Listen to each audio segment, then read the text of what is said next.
കോഴിക്കോട് മുക്കത്ത് യുവതിയെ പീഡിപ്പിക്കാൻ ശ്രമിച്ച സംഭവത്തിലെ കൂട്ടുപ്രതികൾ കോടതിയിൽ കീഴടങ്ങി. റിയാസ്, സുരേഷ് എന്നിവരാണ് താമരശ്ശേരി കോടതിയിൽ കീഴടങ്ങിയത്.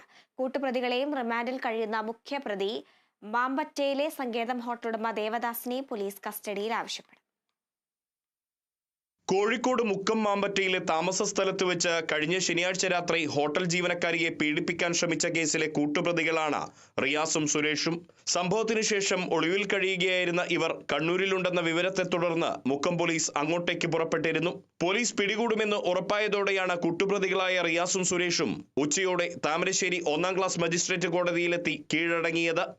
ഈ കേസിലെ 1-ാം പ്രതി മാമ്പറ്റയിലെ സങ്കേതം ഹോട്ടലുടമ ഉൽപ്പിലിങ്ങൽ ദേവദാസനെ എറണാകുളത്തേക്ക് രക്ഷപ്പെടാനുള്ള ശ്രമത്തിനിടെ കുന്നംകുളത്ത് വെച്ച് മുക്കം പോലീസ് പിടികൂടിയിരുന്നു.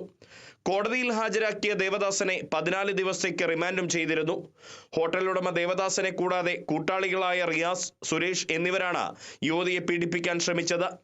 പീഡനശ്രമം ചെറുക്കുന്നതിനിടെ വീടിന്റെ മുകൾ നിലയിൽ നിന്നും താഴേക്ക് വീണ യുവതി നട്ടെല്ലിന് പൊട്ടലേറ്റ് ഇപ്പോഴും ആശുപത്രിയിൽ ചികിത്സയിലാണ്.